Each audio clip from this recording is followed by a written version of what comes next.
I'm Kerry Ballotti Nutter, Ballotti being my maiden name. We're the best Colts to come, South High class of 81. That was it. Yes. Well, we were the best Colts to come.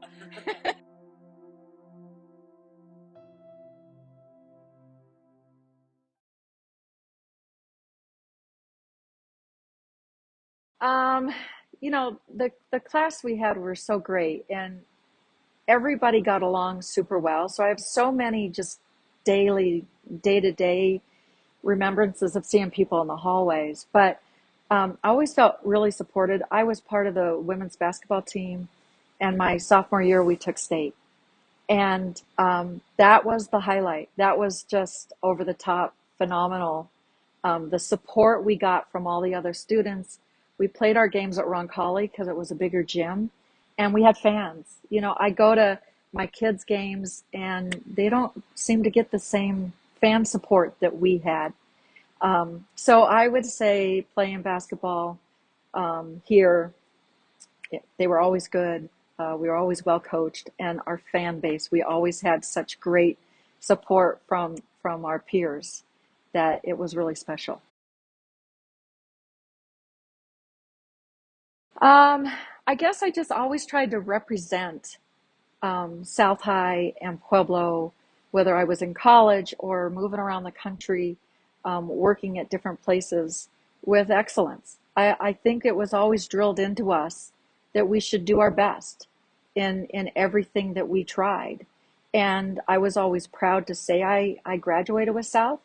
I still think it's the best school in the town. I'll defend that to my dying day. Um, and so I always just wanted to make sure that people knew where I came from and that I was extremely proud of my roots. And I always thought we had very good educations and, you know, maybe not called all the things that they call today, like AP or whatever, but I felt very well prepared to go to school, to go to college, and even beyond. And that's because of South. So I've just always been super proud of my background here. Well, Rich Purcell will always be a favorite. Um, he always treated us. He always expected the best. Uh, there was no room for mediocrity or for laziness. You always had to give him your best, but he was always honest. You knew what he expected.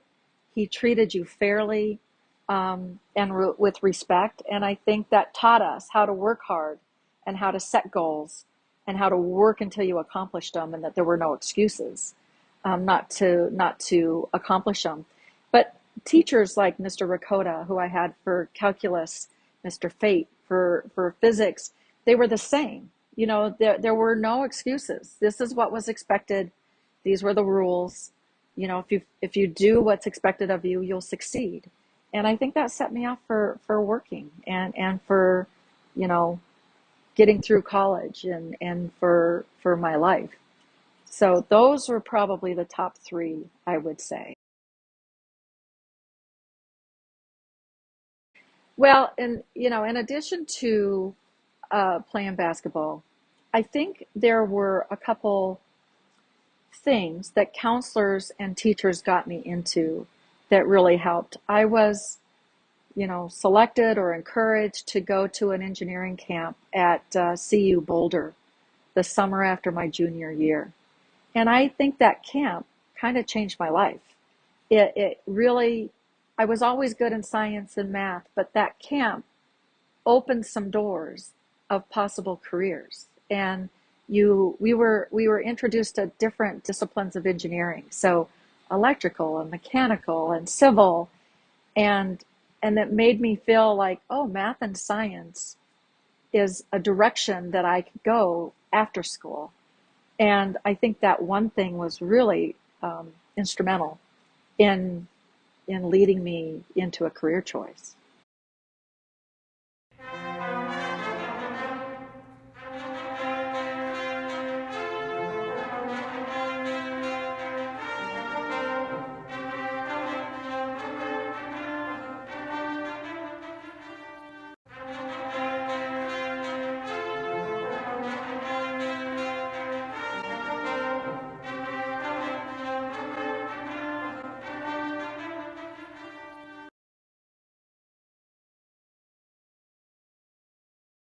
So I went to Colorado State up in Fort Collins. I graduated with a construction management degree, so it's a lot like civil engineering. And I was always that kid that was never going to leave Colorado. All my friends wanted to go to California or the East Coast or whatever, and I was always the Colorado girl. I never wanted to leave.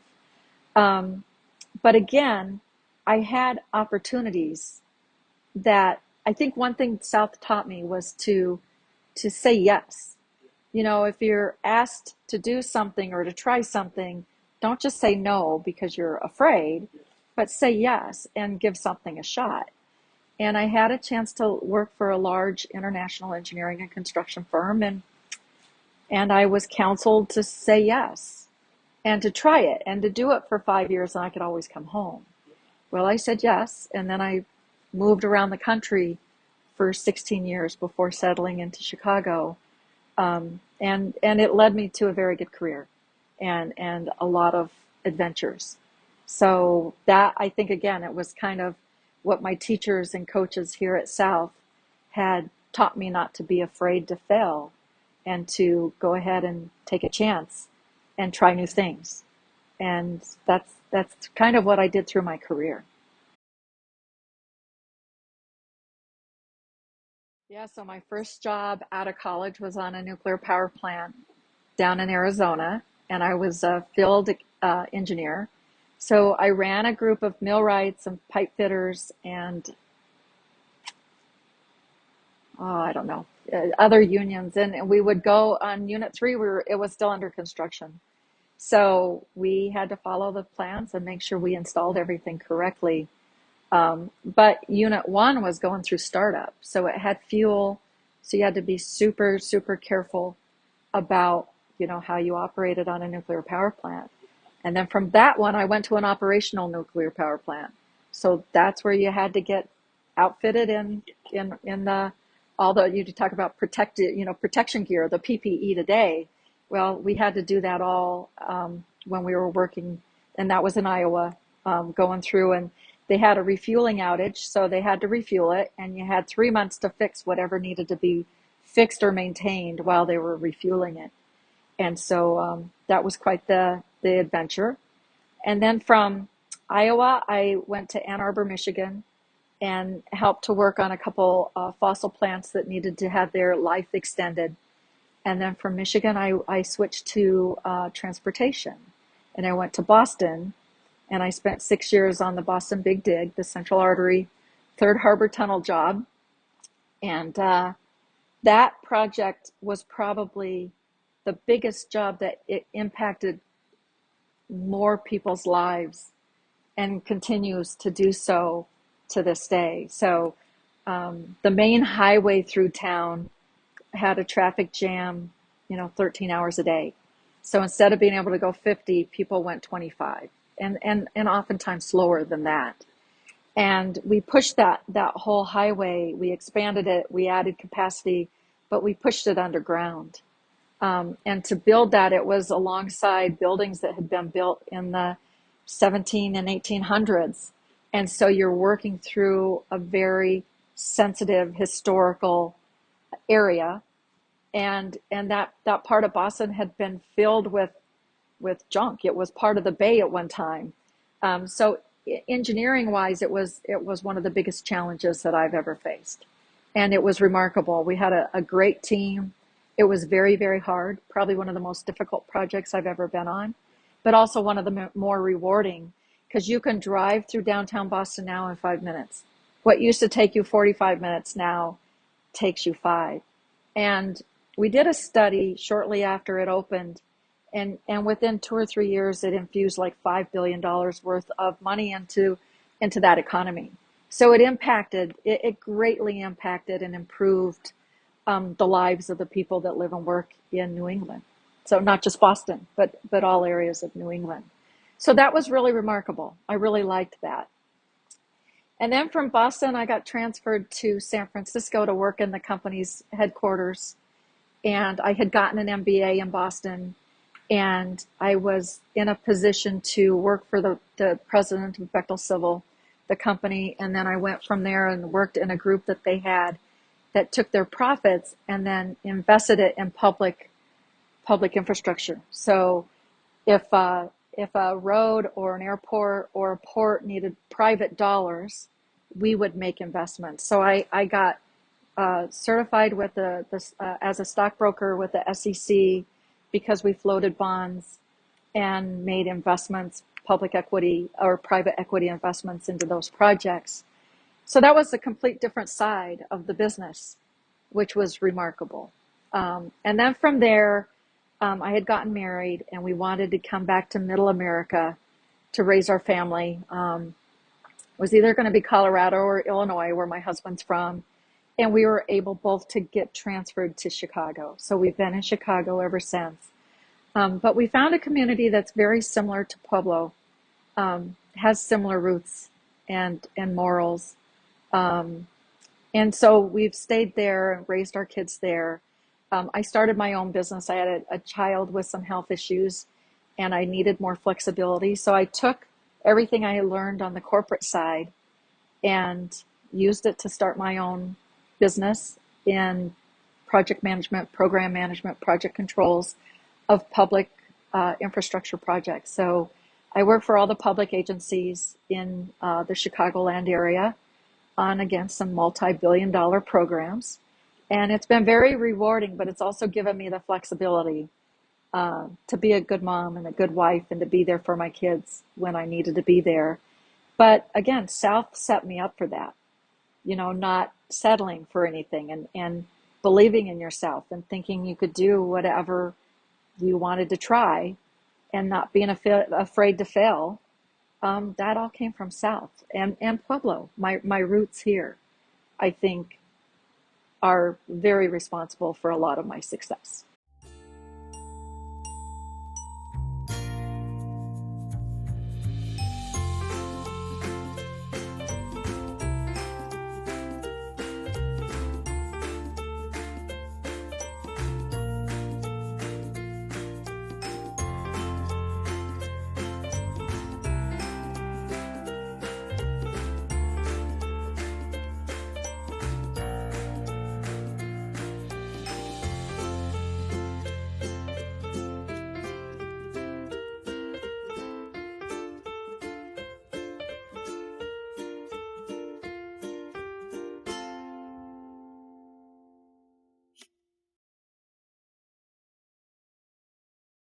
So I think one of the first lessons learned is if you make a mistake, your best course of action is to take responsibility for it. So you need to admit to what your mistake was. And it helps a great deal if you come with solutions. So first you have to say, oops, I'm sorry, I messed up. And second, you have to say, but I think if I do this, this, and this, it'll take care of the error. So again, you can't be afraid to be honest and to be responsible for your actions. And everybody makes mistakes. So, don't feel like you're the only one. Everybody makes errors. And so you have to kind of fess up to it as fast as you realize it and then go with an action plan of how you're going to correct it. So that's one. But the second is to not be afraid to try something you don't know. Every project I was on, I was put in a position I had never done before. I didn't know what it was like to work on a nuclear power plant. I didn't know what it was like to try to get a deal with bonds on a wastewater treatment plant. But you have to believe in yourself that you're smart enough to figure it out and that you can go to the right person to ask for help when you need help. And everybody needs help. So, um, again, say yes to opportunities. Don't be afraid. Don't hold yourself back. Give yourself a chance and be willing to try something new. Um, Again, don't sell yourself short. You are smart. Being all these kids, they get a good education here. Um, Reach for the stars. Don't be afraid to follow a dream. I know it all sounds cliche, but it's absolutely true. Um, I think a lot of people hold themselves back because they're afraid to get out of their comfort zone. But that's when the fun happens, is when you're out of your comfort zone. So the biggest thing is that the kids need to believe that they can accomplish whatever it is they set their minds to. And if they get knocked down, they just stand back up and dust themselves off and try again. That would be the biggest thing I would say.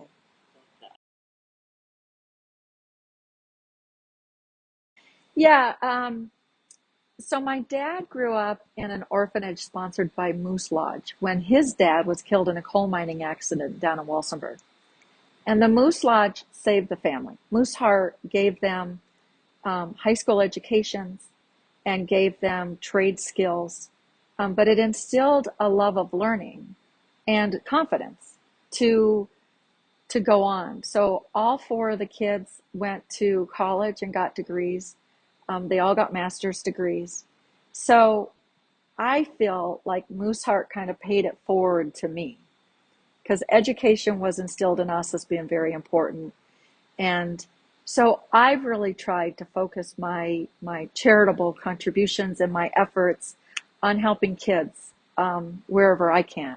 So there's a couple organizations around Chicago that we're very active in. One is called the Legacy Guild. It's established in my hometown.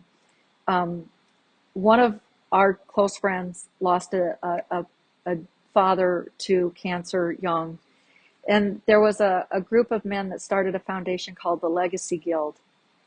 And we raise money to help families put their kids through college. So if a family's lost a parent, dad or mom, we try to make sure that those kids know that the community is behind them. We offer them financial support, but we offer them mentoring. We offer them business help, getting them in internships or summer jobs, so that it helps them overcome the loss of a parent.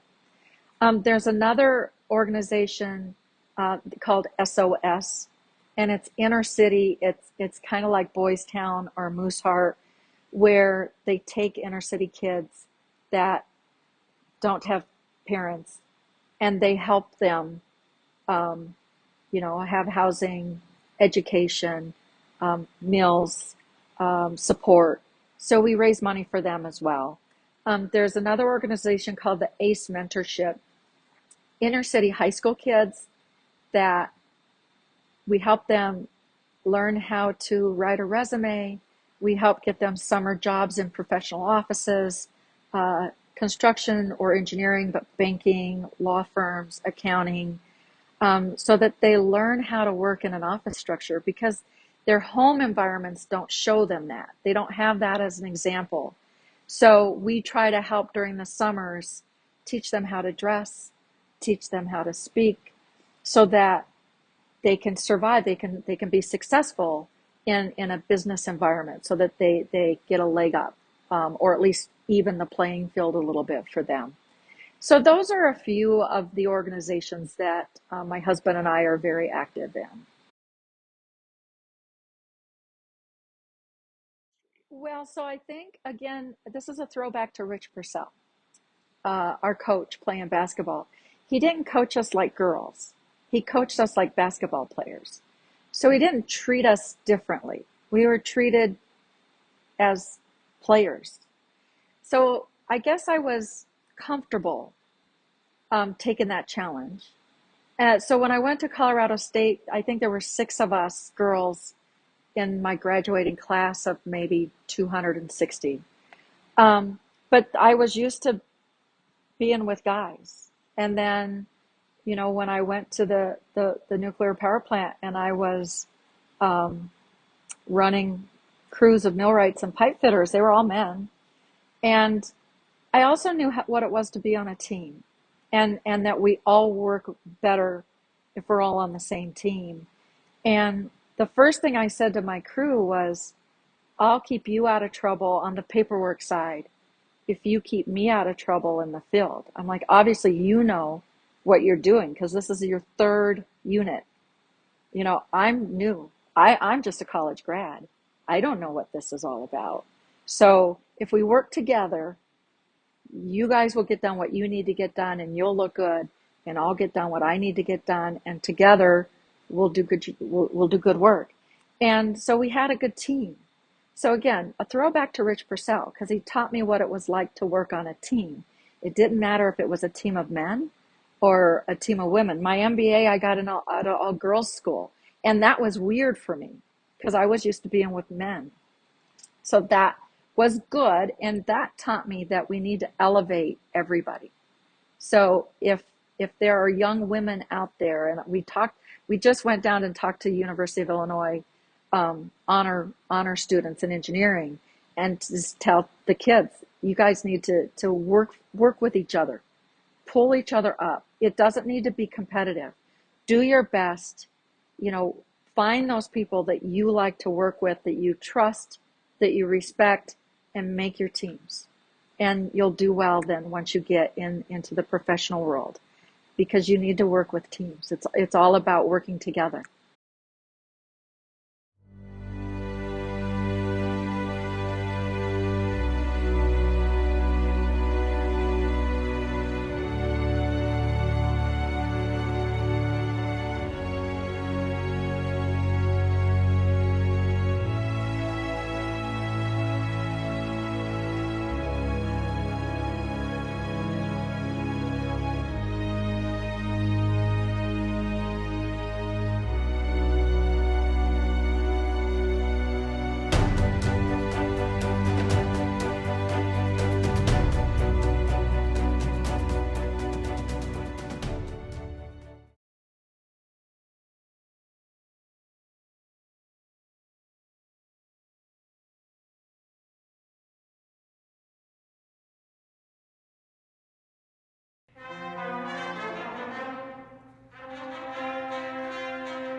I chose the program because I could do it part-time and get it done in 2 years.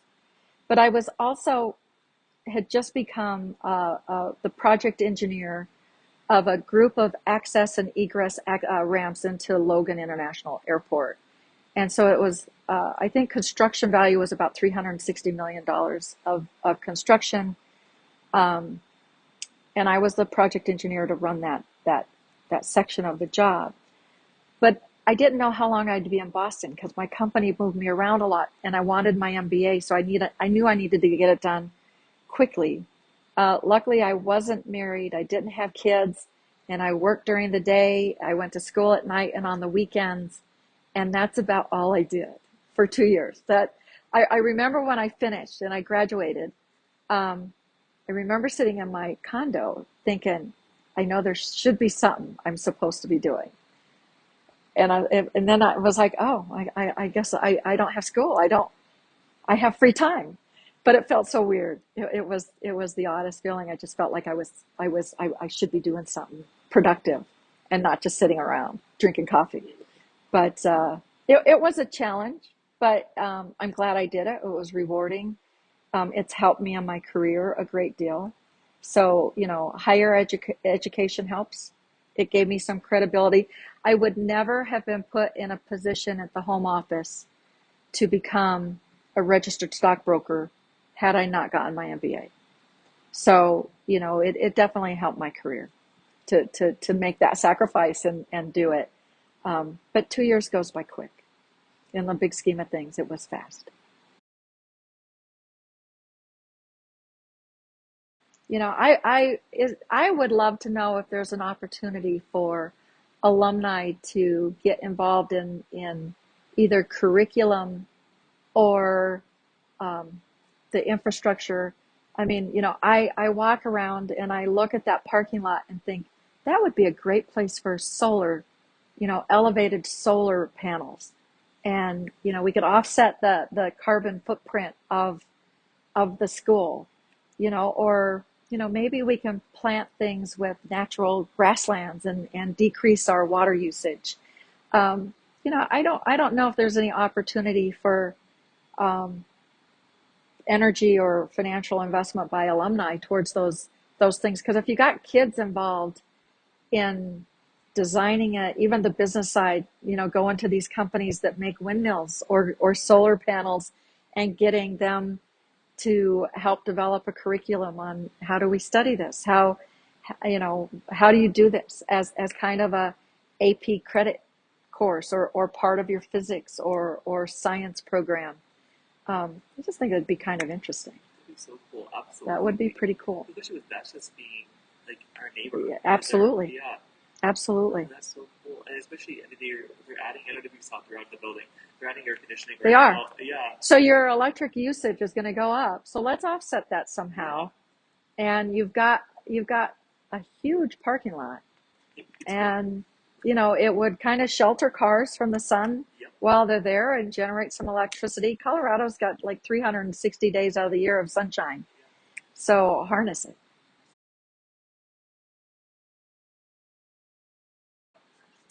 Favorite Pueblo restaurant? Oh Yeah. my God, how long do you have? We love Gus's. We love Gus's. We love Coors Sloppers, but we like Sunset too. Um, because we eat out here all the time. Those are probably our top three, but we love the Dewdrop Inn. The pizza, I crave it when I'm in Chicago. Love their pizza. Um, I know I'm shortchanging some others because I come to Pueblo just to eat. We love getting pizza, Maggiano's. We love, or Maro Farms, or not Maggiano's, Gagliano's. We hit all the time. So yeah, Pueblo's home. It'll always be home, and probably because of the food and people. It's got the best people ever.